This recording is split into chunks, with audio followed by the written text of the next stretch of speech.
Olá pessoal, tudo bem com vocês? Bom, vou começar me apresentando. Eu sou o professor Marcos Salfield da Silva, é, sou professor dos cursos de Mecânica e Eletromecânica. No caso aqui, o curso de soldagem ou fabricação mecânica 1, né, soldagem para subsequente e fabricação mecânica 1 para o curso do integrado, né, dentro do curso de eletromecânica.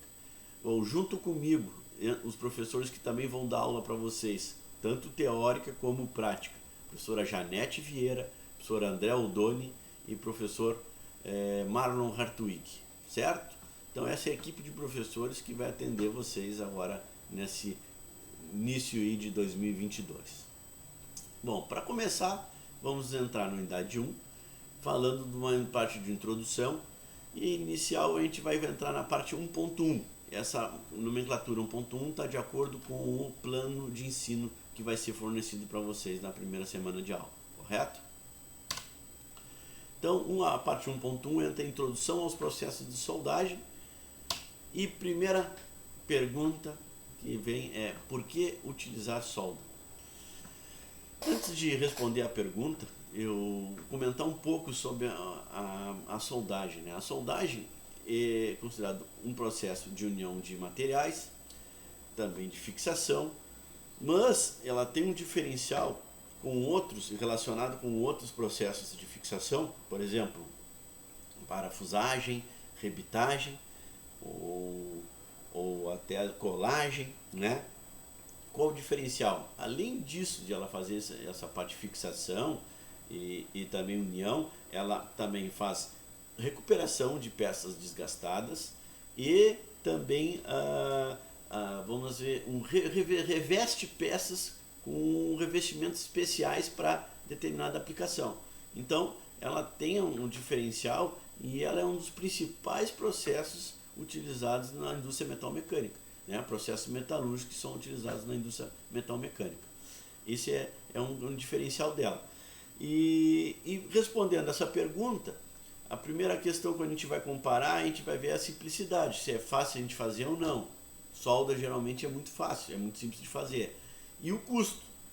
Muitas das vezes a união, o processo de união de peças e equipamentos, ele não é barato.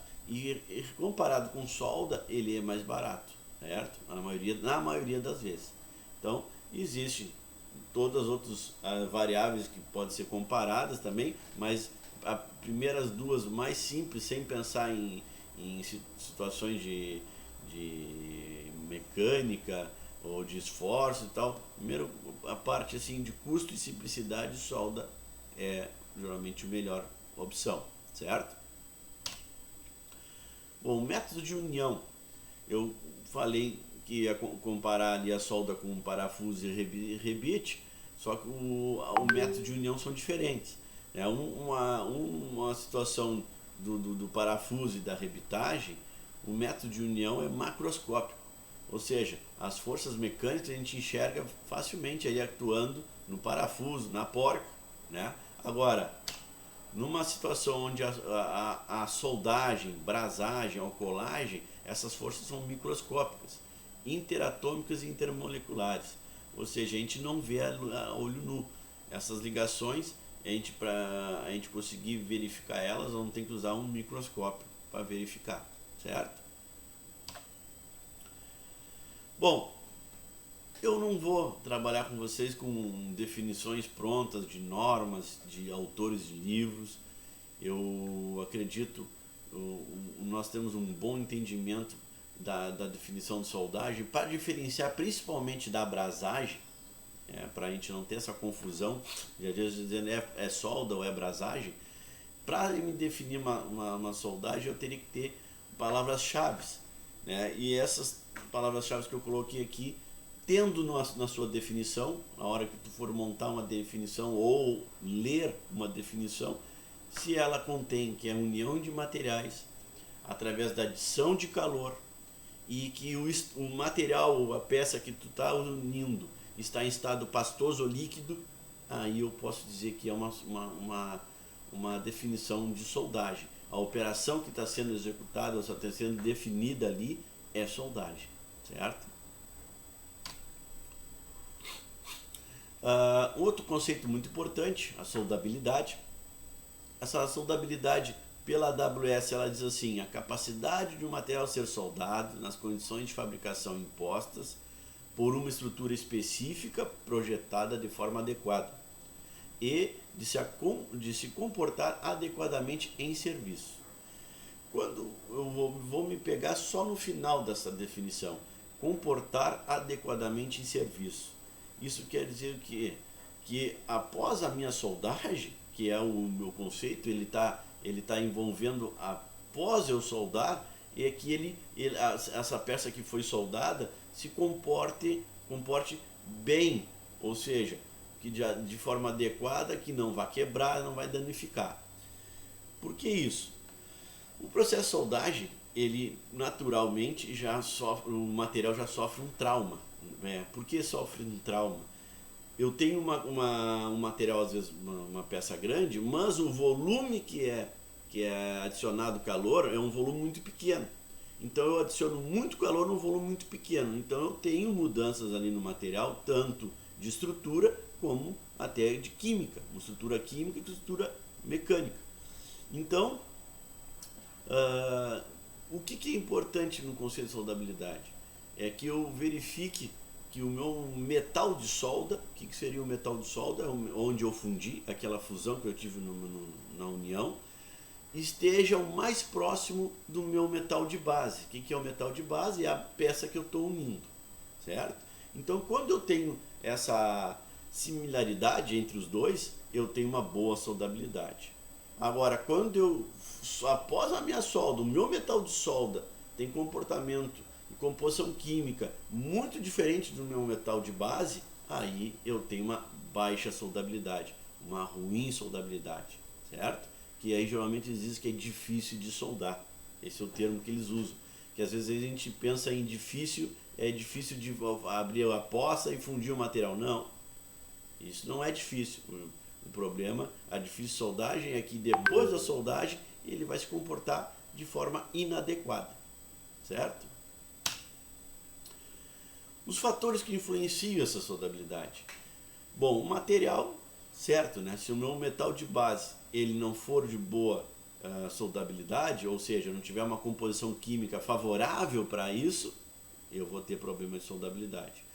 Se o meu projeto, na hora que eu fazer o meu projeto, o que eu disser assim, vou colocar um número X de juntas, do tipos de juntas que eu vou colocar, se eu não fizer bem feito isso, eu também vou ter problema com a soldabilidade. E o procedimento está vinculado com o quê? Com o meu processo de soldagem.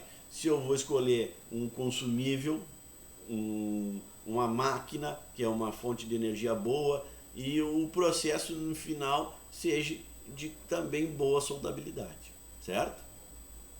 Esses são os 3 itens que influenciam diretamente na soldabilidade. Comparando agora só um item, só a parte do material, né? Não entrando nos outros 2 itens. Eu entro na parte da composição química dos materiais. Bom, vou botar um primeiro material ali que é conhecido de vocês. Eu acredito que muitos dos alunos aí tiveram aula comigo ou com o professor Alexandre, agora por último, né? Os que tiveram aula por último, agora nesse ensino remoto. E também com o professor André. E com certeza foi comentado sobre muito bem essa classificação de materiais, e sabem que um material 1020 é um aço de baixo carbono, um aço comum que é utilizado em grandes aplicações pelo seu custo-benefício. E ele, por ser um 1020, vocês estão vendo aqui na tabela, é um que tem a 0,20% de carbono. Esse é um elemento principal na hora da soldabilidade. E o segundo elemento muito importante é o manganês. Por que o manganês? Porque ele trabalha na parte da dureza dessa peça. Ou seja, quanto mais dura uma peça, mais problemas de soldabilidade nós vamos ter. Então, ele tendo essas características boas, ele diz aqui, ó, soldabilidade geral, boa soldabilidade. Precisa pré-aquecer, fazer um pré-aquecimento antes de soldar? Esse é um tipo de tratamento que a gente faz para melhorar a soldabilidade. Não, é desnecessário. E pós-soldagem, depois da minha soldagem, eu posso ter um tratamento de alívio de tensões. E aí, nesse caso, é um material que também não é necessário, não é uma coisa também que não possa precisar um alívio de tensão para tipo de material, mas na maioria das vezes é desnecessário. Comparando esse 1020 com lá, por exemplo, vamos pegar o último da tabela lá, ó, o SAI 4340, um aço de baixa liga, né? E o 40, como a classificação da SAI, ele tem 0,40% de carbono, ou seja, o dobro de carbono do 1020. Aí já mostra que ele vai ter uma pior soldabilidade. E em manganês, ele tem também mais manganês, 0,70%. Então, esses dois itens estão agravando a soldabilidade. Então, por isso, na hora que ele classifica a soldabilidade geral, ele de difícil soldagem, é a que eu comentei para vocês. Quando ele classifica difícil soldagem, é que ele, após colocado em situação de serviço, ele vai se comportar inadequado, ou seja, vai trincar, vai quebrar, vai se danificar muito rápido. E, na maioria das vezes, então eu preciso fazer um pré-aquecimento e também um tratamento de alívio de tensões posteriormente à soldagem para melhorar essa soldabilidade, certo? Terminamos aqui a primeira